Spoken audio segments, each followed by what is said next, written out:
사무엘상 9장에서부터 이스라엘 왕조의 시작을 우리가 보게 됩니다. 그 전까지는 하나님이 직접 이스라엘을 통치하셨습니다.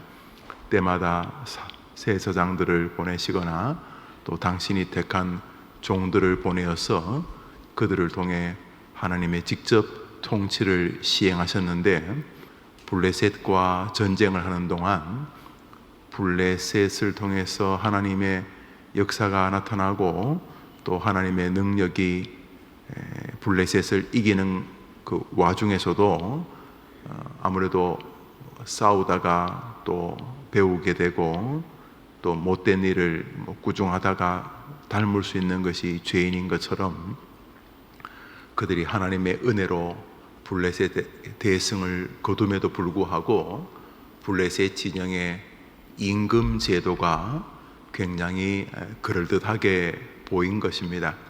자기들은 전쟁하기 전에 늘 이렇게 하나님께 묻기 위해 제사장 혹은 선지자에게 가서 하나님의 뜻이 무엇인지 이렇게 묻는 과정을 거치는데, 블레셋을 보니까 제일 앞에 혹은 제일 뒤에 빛과 번쩍한 갑옷을 입고 돌격 앞으로 또 후퇴 또 전진 일연대는 산으로 매복하고 이렇게 튼간에 총사령관처럼 임금이 무언가를 진두지휘하고 또 백성들이 또 일사불란하게 임금을 중심으로 무언가를 하는 것이 멋있어 보였던 것 같습니다. 전쟁이 끝난 다음에 이스라엘 백성의 지도자들이 사무엘에게 와서 말하기를 우리도 왕을 세워 주십시오 이렇게 말합니다. 하나님께서 직접 통치하는 것이 꼭 싫다는 건 아니지만 무슨 일이 있을 때마다 하나님의 뜻이 무엇인지 묻고 이렇게 번거스러운데 왜 아주 신실하고 또 믿음도 좋고 이런 왕이 있으면 그 사람이 중요할 때 다 리더십을 발휘해서 국민들을 이렇게 저렇게 움직이면 얼마나 좋겠습니까? 이렇게 말합니다. 사무엘이 그렇게 내킨 것은 아니지만 백성들의 간구를 하나님께 아뢰일 때 하나님께서 기스의 아들 사울에게 기름을 붓게 하십니다.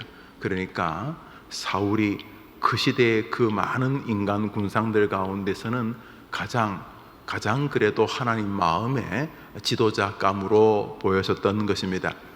그러니까 이 기스가 그렇게 해서 이스라엘의 첫 왕이 됩니다.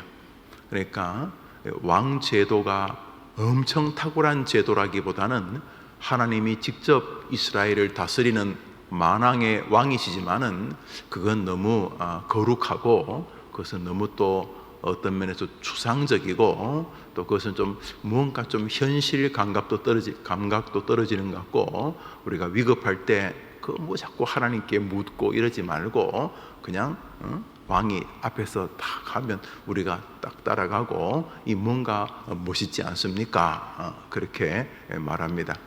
또 하나는 백성들 가운데서 나도 왕이 될 수 있지 않을까 하는 일말의 기대 같은 것도 있을 수 있었을 것입니다.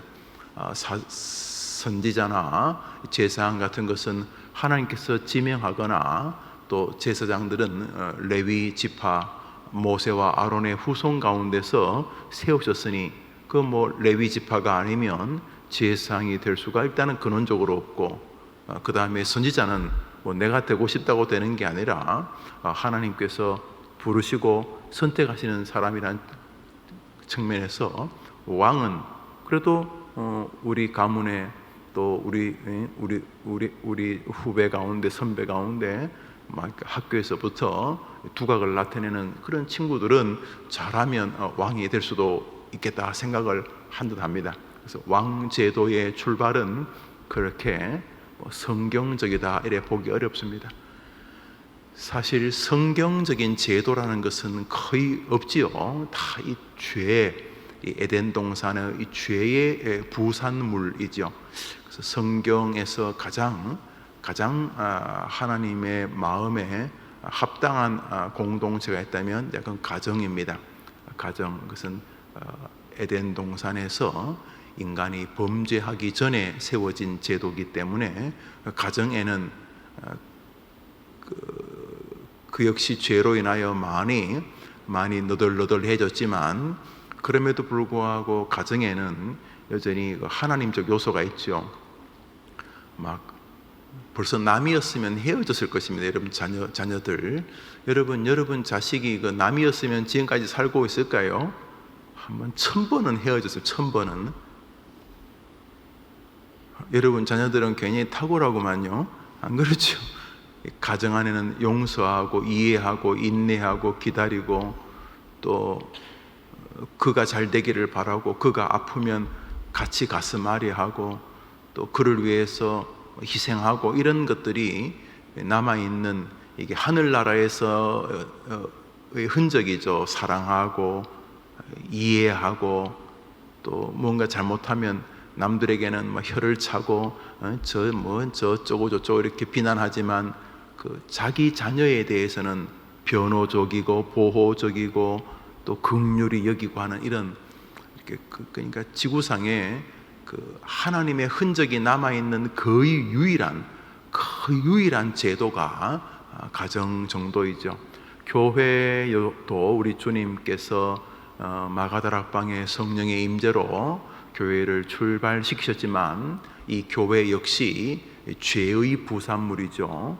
우리 에덴에서 죄가 없었다면 우리가 이렇게 교회가 필요 없었겠죠. 그런 면에서 교회 생활도 끊임없이 거룩한 긴장이 필요하죠. 왜냐하면 이게 다 죄의 결과이기 때문에, 교회 왔을 때 사랑도 있고 소망도 있고 감사도 있고 교제도 있지만, 그게 늘 아슬아슬한 교제죠. 왜냐하면 죄인들의 모임이기 때문에 말 한마디 할 때도 평안 가운데 긴장이 있어야 되고, 또 서로 이해하고 손을 내밀고 예배하고 찬양하고, 또 여러 가지 사귀고 할 때도 기쁨이 있고 감사가 있지만, 늘 이 죄인들의 모임을 마음에서 놓지 않아야 되죠. 그렇기 때문에 교회에서 상처받았다, 그건 상처받은 사람이 일단은 문제가 있는 거죠. 상처 준 사람도 칭찬받을 수는 없지만, 상처를 받았다는 말은 무방비 상태라는 거죠. 무방비 상태. 비가 오기 전에 우산을 준비해야 되는데 우산을 준비하지 않아서 비를 맞는 것과 같은 거죠. 비가 오는 것을 누구를 원망합니까? 비가 온다고 하늘을 원망하겠습니까? 비를 원망하겠습니까? 비가 온다 하는 예보를 들었으면 아침에 우산을 준비해야 되는 것처럼, 교회에 올 때 기쁨과 감사도 필요하지만 이 마음의 우산을 딱 준비해야지 남이 던지는 말 한마디에 중상 내지 사망이 벌어지지 않는 거죠. 모든 면에서 그렇습니다. 그게 바로 이제 죄의 결과인 것이죠. 그러니까 임금 제도 역시 사실은 죄의 결과입니다. 백성들의 간절한 간구에 하나님께서 사무엘에게 임금 제도를 용납하게 하십니다. 그래서 처음 뽑힌 사람이 사울이라고 하는 이스라엘 막둥이죠. 베냐민 지파의 인물이었습니다. 그런데 이 사무엘상 9장에서는 아무래도 사울이 주인공처럼 등장을 하는데, 우선 그가 임금감이었다, 이런 말을 하고 성경은 우리에게 들려주고 또 있습니다. 읽었던 본문 기스는 준수한 소년이다, 이 말은 우선 외모가 그렇다는 것이죠. 다른 사람들보다 키가 어깨보다 더 컸다, 그러니까 굉장히 준수한 인물입니다. 5절을 읽습니다. 아버지가 짐승을 잃어버렸습니다. 그랬더니 사울에게 아버지가 짐승 한 마리 잃었으니 좀 찾아오라 그랬더니, 곧바로 아버지 말씀을 듣고 그 사환 종과 함께 이제 짐승을 찾으러 가는 장면입니다. 아주 자기 동네를 구석구석에서 찾다 보니 늦은 밤이 되었습니다. 이제 5절을 읽습니다. 5절입니다. 시작.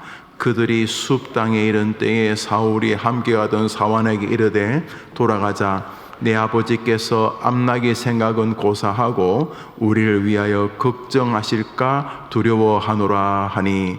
야, 참 보통 사람 아닙니다. 아버지 나귀 새끼 한 마리 잃었다고 찾으러 가라고 해서 찾으러 간 아들 찾다가 보니 해가 집니다. 해가 지자 지금부터는 암나기보다 아이고 아버지께서 우리가 너무 늦게 들어오지 않나, 이제 암나기 걱정 플러스 우리까지 걱정할 테니까 여보시게 우리 오늘은 갔다가 아버님 마음 좀 평안하게 해드리고 내일 날 밝을 때 찾으러 갑시다 이러면서 말하는 모습을 볼 때 사울은 주변 모든 사람들보다 준수한 사람이었고 부모를 향한 효심, 아버지의 말씀에 순종도 있는 인물이었다, 이런 이야기입니다. 그래서 하나님께서 이 사울을 이스라엘 사람들 모두에게 임금감이 되게 하셨습니다. 그래서 성경에 보면 사무엘이 사울에게 기름을 붓게 됩니다. 밑으로 내려오십니다. 밑으로 내려오셔서 25절부터 27절까지를 읽겠습니다. 우리 마지막 세 절 시작.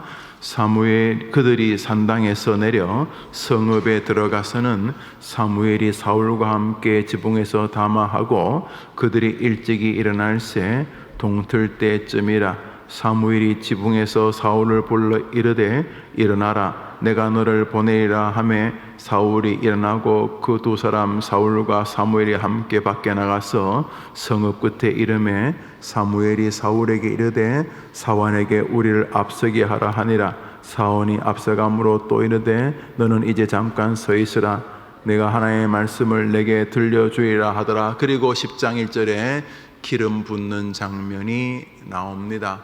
그러니까 이 사무엘은 굉장히 걸출하게 사람들에게 또 하나님께 또 사무엘에게 인정받는 말 그대로 안과 밖이 꽉 찬 준수한 인물이었습니다. 오늘 우리는 용두사미를 생각하게 됩니다. 우리는 사울의 끝을 잘 압니다. 그는 다윗의 출현 이전에 교만이 싹트기 시작하지만 다윗의 등장으로 그의 죄성은 완전히 발화합니다. 활활 타오릅니다. 기도와 믿음, 소망, 사랑, 신앙이 활활 타오르면 좋겠지만은 시기심, 열등감, 교만이 활활 타오릅니다. 그는 자기의 고향인 길보아산에서 자신과 요나단을 비롯한 자녀들과 함께 전쟁터에서 목숨을 잃게 됩니다. 블레셋이 밀고 쳐들어와서 자녀들이 자신의 눈앞에서 죽임당하는 것을 보았고 적이 쏜 화살에 자신이 맞자 적들에게 비참하게 잡힐 것을 두려워해서 스스로 자기 칼에 엎드려져 자결하는 것으로 인생이 끝이 납니다. 그 전에 다윗의 등장으로 거의 20년 가까이 다윗 잡아 죽이려고 모든 힘을, 모든 에너지를 그 참 비참하고 죄악된 곳에 사용한 삶의 여력도 우리가 잘 기억합니다. 무슨 문제가 있습니까? 하나님께서 선택하신 것은 자신의 잘남이 아니라 은혜의 결과라는 것을 그가 기억하고 살았다면 그는 다윗 왕조만큼 탁월한 왕조를 이루었고 하나님과 사람 앞에 존중받는 인물이 되었을 것입니다. 그러나 안타깝고도 불행하게 그는 오늘 이렇게 멋지게 시작했다가 비참하게 끝이 나는 인생이 되고 말았던 것입니다. 사울의 가장 큰 착각은 하나님께서 이러한 외모를 보고 자신이 선택받을 만한 사람이었기 때문에 선택했다는 생각이었습니다. 그는 자신이 왕으로 부름받은 것이 하나님의 은혜의 결과라는 것을 잊고 이렇게 자신이 안과 밖이 잘난 사람이기 때문에 선택받았다고 생각을 한 것이 그의 패인의 핵심이었습니다. 우리가 살다 보면 사울이 이래서 선택되었구나, 저래서 선택되었구나 싶은 것들이 있습니다. 자랑거리 말입니다. 사람마다 자기에게 왜 자랑거리가 있을 수 있지 않습니까? 사랑하는 여러분, 하나님이 우리를 선택한 것은 우리가 자랑거리가 있어서 선택한 것이 아닙니다. 하나님이 우리를 선택하여 은혜를 베푸셨다면 그것은 전적인 하나님의 은총의 결과인 것입니다. 한번 따라합시다. 나의 나된 것은 하나님의 은혜로다. 오늘도 내일도 그런 마음으로 살 때 하나님의 은총이 날마다 여러분을 떠나지 않을 줄 믿으시기를 바랍니다. 그런데 모든 사람들에게 멸망이나 패망이 온다면 여러분 느껴지십니까?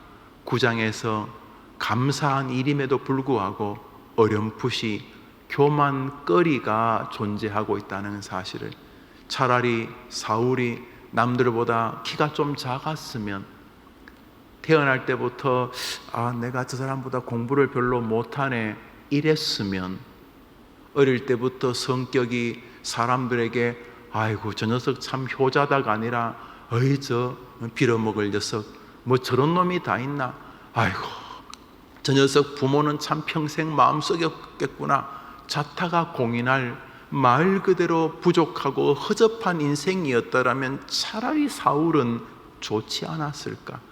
그는 태어날 때부터 남들보다 불행하게도 잘생겨 버렸습니다. 그는 태어날 때부터 남들보다 키가 한 뼘 이상 커버렸습니다. 그는 태어나서 좋은 부모 만나 훌륭하고 인격적인 성품의 교육을 배운 듯 합니다. 효심도 적지 않았습니다. 이 정말 귀한 것이지만 안타깝게도 이 귀한 것이 그의 자긍심의 원인이 되었습니다. 하나님 은혜 안에 자긍심이라면 괜찮겠지만 그것은 사단이 가지고 놀 만한 교만과 맞붙어 버렸습니다. 우리 한번 따라 해볼까요? 교만은 패망의 선봉이요 거만함은 넘어짐의 앞잡이니라. 교만하면 망하는 것입니다. 누구도 예외가 없습니다. 그래서 늘 선줄로 생각하는 자는 넘어질까 조심해야 하는 것입니다. 대표적인 사람이 교회의 중직자들입니다. 목사, 장로 이런 부류의 사람들입니다. 훨씬 더 끝이 비참할 가능성이 높기 때문입니다. 왜냐하면 감이 아닌데 하나님이 은혜를 잠시 베풀어 주신 것입니다. 그런데 내가 감이 되기 때문에 그렇다고 생각하면 벌써부터 위험에 빠진 것입니다. 오늘 사무엘상 9장은 사울이 참 괜찮은 사람이었다는 사실을 우리에게 보여주면서 사울의 인생을 잘 아는 우리에게 우리가 가진 자랑거리를 두렵게 여기게 하시는 것입니다. 오늘 우리가 좋은 것을 누린다면 그것은 나의 탁월한 개인기의 결과가 아니라 우리를 긍휼히 여기셔서 우리를 선택해 주신 하나님의 은혜인 줄 믿습니다. 한번 따라 합시다. 내가 잘나서가 아니라 하나님의 은혜로 여기 있습니다. 그 마음으로 살면 하나님이 또 빙그레 여러분을 향해 미소 지어 주실 줄 믿으시기를 바랍니다. 결국 사울이 자기가 하나님의 은혜로 선택받았다는 생각을 견지했더라면 정말 탁월한 생이 되었을 텐데, 내가 잘났는데 왜 이러냐 그러면서 망가지기 시작한 것입니다. 다윗은 전쟁을 할 때마다 자신이 탁월한 용병술이 있어서 전쟁이 이겼다고 생각하지 않는 인물이었습니다. 고대 근동의 문서들이 발굴되는데 거기 보면 주변 나라 사람들이 다윗을 전쟁의 신이라고 부른 그런 기록들이 있습니다. 붙어보니 다윗은 말 그대로 전쟁의 신입니다. 아무리 해도 다윗의 전술을 따라갈 수가 없고 다윗의 전략을 이길 수가 없었기 때문에 아마 그런 별명을 붙였을 것입니다. 그런데 정작 다윗은 전쟁하기 전에 꼭 이렇게 시작합니다. 하나님이여, 내가 싸우러 올라가리까. 다윗은 전쟁이 하나님께 달렸다는 사실을 뼈저리게 느끼고 있었던 것입니다. 목동에서 임금까지 되는 자기 성장, 성취, 승진, 자기 영광의 그 밑에 자신의 탁월한 개인기가 아니라 하나님의 은혜가 있었다는 것을 그가 알았던 것입니다. 그래서 다윗 전쟁을 보십시오. 꼭 묻습니다. 하나님, 이번에 싸우러 올라가리까? 가라. 달려갑니다. 또 쳐들어옵니다. 적들이. 그러면 또 묻습니다. 하나님, 이번에 싸우러 올라가리까?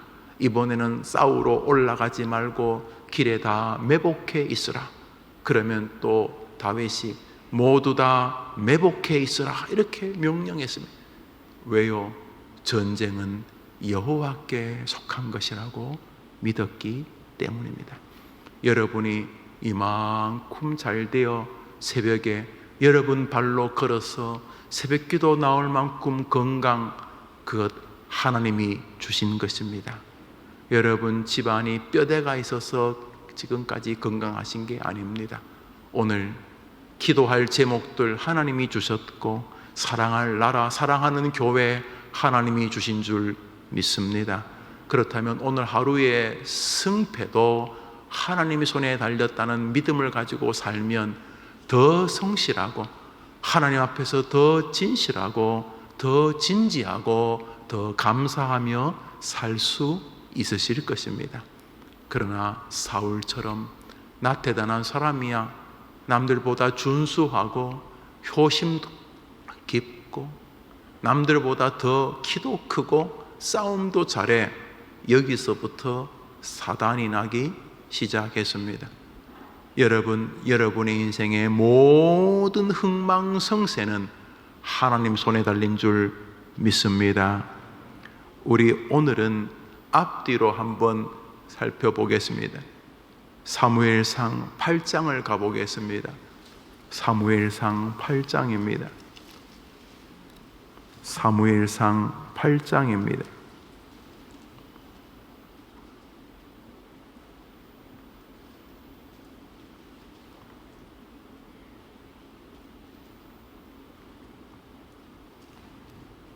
(19절을) 한 절 읽겠습니다. 19절입니다. 19절 시작. 백성이 사무엘 말 듣기를 거절하여 이르되 아니로소이다. 우리도 우리 왕이 있어야 하리니. 이스라엘 백성들이 왕을 달라고 할 때에 사무엘이 아니야, 하나님이 너희를 직접 통치하실 거야 그랬더니 백성들이 기어코 아니에요, 우리도 삐까뻔쩍한 왕 주세요. 지금 이래서 다윗 왕조가, 사울 왕조가 시작되었다, 이런 이야기입니다. 이스라엘 백성들이 사무엘이 하나님이 직접 통치할 거라 그래도 굳이 왕을 달라는 이유는 느껴지시죠? 우리도 다른 나라에 삐까뻔쩍한 왕이 있다 자랑하게 왕을 달라는 것입니다. 여러 가지 이유가 있지만은 우리나라 대단한 나라야, 이거 한번 드러내고 싶었던 것입니다. 이스라엘 사울 왕조가 위태하게 시작한 것이 느껴지시지 않습니까? 사울은 사울대로, 이스라엘 백성은 이스라엘 백성대로 하나님의 직접 다스림, 하나님의 주권자 되심보다 자기들이 무언가 할 수 있을 듯한 느낌을 역사에 드러내고 있습니다. 참 안타까운 일입니다. 우리 앞으로 한 장 더 가보겠습니다. 사무엘상 7장입니다. 사무엘상 7장입니다. 7절을 한 절 읽읍시다. 읽습니다. 시작. 이스라엘 자손이 미스바에 모였다 함을 블레셋 사람들이 듣고 그들의 방백들이 이스라엘을 치러 올라온지라. 이스라엘 자손들이 듣고 블레셋 사람을 두려워하여 이들이 미스바에 모여서 사무엘과 예배하고 있을 때에 블레셋 사람들이 이스라엘 사람들이 모였다, 일망타진하기 좋다 하고 수만 대군을 몰고 이스라엘을 쳐들어온 것입니다. 이스라엘은 그때까지 별 무기도 없었지만은 제대로 전쟁을 배워보지도 못한 상태였고, 반대로 블레셋은 청동기 철기 문화를 앞서 선두하던 나라였으니 이거 정말 큰일이었습니다. 그들이 사무엘에게 와서 말합니다. 사무엘이여, 사무엘이여, 우리를 위하여 기도해 주소서. 우리가 큰일 났습니다. 그러자 사무엘이 백성들과 함께 번제를 드리며 하나님께 기도하기 시작합니다. 블레셋 대군이 쳐들어오자 이스라엘 백성들은 사무엘에게 가서 자신들을 위해 기도해 주기를 간절히 절규하며, 이 말은 하나님 도와달라는 것이었습니다. 이제 전쟁이 탁 시작이 되었습니다. 두려움 속에서 시작한 전쟁입니다. 두려워하여 온 사람들이 블레셋 사람들을 두려워하는 가운데 전쟁이 시작이 되었습니다. 그들의 무기는 하나뿐이었습니다. 하나님께 번제하는 예배와 하나님께 기도하는 갈망의 마음이었습니다. 하나님 제발 우리나라를 도와주옵소서. 하나님 제발 우리 아이를, 우리 손자를 도와주옵소서. 하나님 제발 내 인생을 도와주옵소서. 이런 것이었죠. 세상 사람들이 제일 느려 보인다는, 그것 되겠나 싶은 하나님께 메어 달려 간구하는 것이었습니다. 10절을 읽습니다. 10절을 읽읍시다. 시작. 사무엘이 번제를 드릴 때에 블레셋 사람이 이스라엘과 싸우려고 가까이 오매 그날에 여호와께서 블레셋 사람에게 큰 우레를 발하여 그들을 어지럽게 하시니 그들이 이스라엘 앞에 패한지라. 사랑하는 여러분, 사울이 남들보다 준수하고, 이 말은 잘생겼다는 말입니다. 키도 남들보다 크고, 뒤에 보면 기브온 족속들 도와주는 거 보니 칼싸움도 꽤 잘했습니다. 또 심성도 부모를 효도하는 굉장히 그럴듯한 사람이었습니다. 압불사, 자타가 그럴듯하다고 하는 게 문제였습니다. 말씀드렸듯이 아이고 저게 뭐 임금감이야, 그랬으면 좋았을 텐데, 더 하나님께 메어 달했었는데, 자기 생각에도 남들보다 자기가 좀 잘나 보인 것입니다. 여기서부터 문제가 발생했던 것입니다. 그런데 오늘 본문을 볼 때 지금 이스라엘 백성들은 그럴 여력이 없습니다. 블레셋이 대군을 몰고 쳐들어왔는데 자기들은 지금 아무것도 가진 게 없었습니다. 사무엘에게 메어 달려 하나님께 같이 기도해달라는 것 정도였습니다. 그래서 함께 사무엘이 번제를 드리고 하나님께 기도하기 시작했습니다. 그러자 이스라엘 백성들에게 늘 하나님이 하셨던 일을 또 하십니다. 무슨 일을 하셨습니까? 너희는 가만히 있어 나 여호와가 하나님 됨을 볼지어다. 맛보아 알지어다. 할렐루야. 생각지도 못했던 일들이 벌어지기 시작합니다.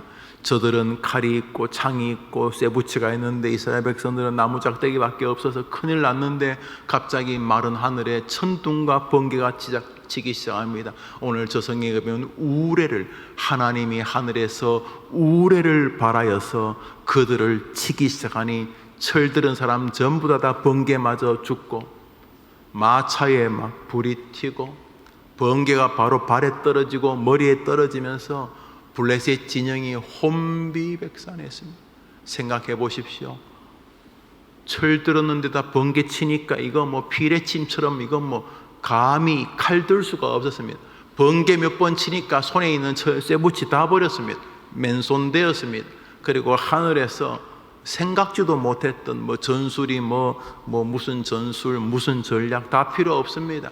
기도하자 하늘에서 미사일이 막 던져지기 시작했습니다. 대승을 거두었습니다. 너무나 놀라운 대승이었습니다. 이제는 역전되었습니다. 도망가는 블레셋 사람 끝까지 추적하여서 그들을 멸절시켰습니다. 그리고 대승을 거둔 다음에 이스라엘 모든 백성들이 인생의 주인은 하나님이시구나 깨달아서 거기서 예배하고 큰 비석을 하나 세웁니다. 12절을 읽습니다.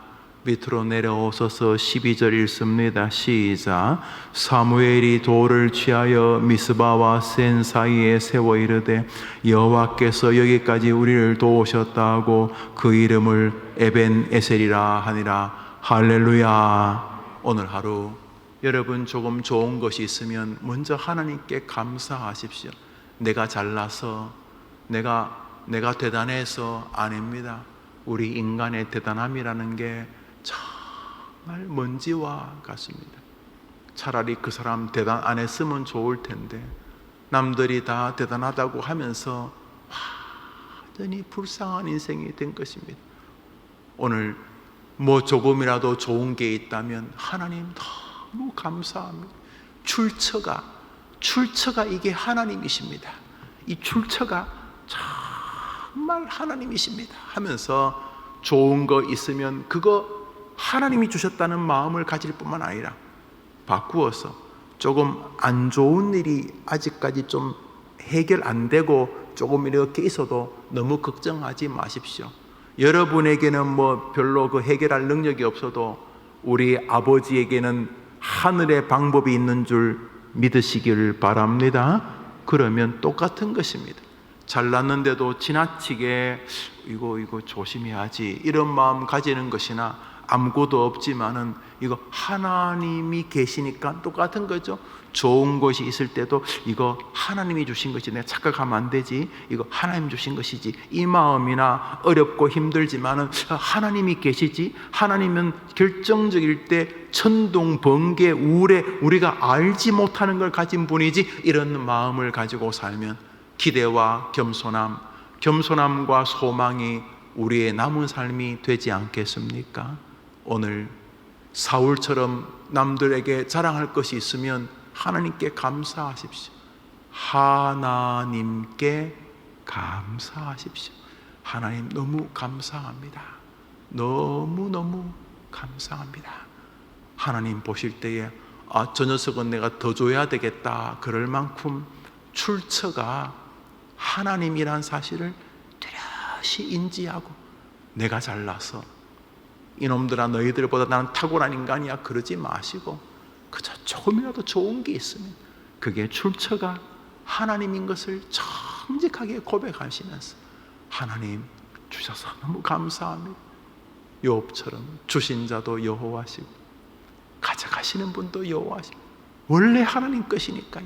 이 마음으로 그저 좋은 거 있으면 내가 잠시 맡았다는 마음 가지고 사시면 여러분 엄청난 능력자 인생을 살았으면서도 하나님의 기쁨이 되었던 이 시대의 다윗 여러분의 삶이 될 줄 믿으시기를 바랍니다.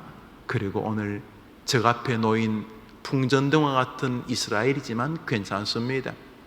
블레셋은 창칼이 있고 쇠붙이 철기가 있고 우리는 뭐 아무것도 없어서 이거는 뭐 전력이 뭐 2대1, 3대1이 아니라 1000대1, 10,000대1 뭐 월남이 망할 때 무슨 8,000대1이라 8,000대가 아니라 뭐 2배, 3배가 아니라 8,000배 차이가 나도 우리에게는 세상이 알지 못하는 힘이 있습니다.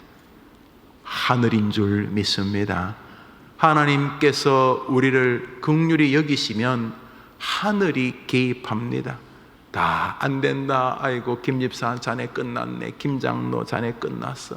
김 목사 이제 자네 끝났어. 이 희망이 없어. 세상이 아무리 그래도 마른 하늘에 우레치면 되는 줄 믿습니다. 오늘도 그 하나님 앞에 소망과 감사 동시에 겸손함과 겸비함이 여러분의 하루를 인도하게 되기를 주님의 이름으로 축복합니다. 주님 가르침 기도로 예배를 마치고 우리 자유롭게 기도하며 하루를 출발합니다. 하늘에 계신 우리 아버지여, 이름이 거룩히 여김을 받으시오. 나라 임하옵시며 뜻이 하늘에서 이룬 것 같이 땅에서도 이루어지이다. 오늘날 우리에게 일용할 양식을 주옵시고 우리가 우리에게 죄 지은 자를 사하여 준 것 같이 우리 죄를 사하여 우리를 시험에 들게 하지 마옵시고 다만 악에서 구하옵소서. 되게 나라와 영광이 아버지께 영원히 있사옵나이다. 아멘. 기도합시다.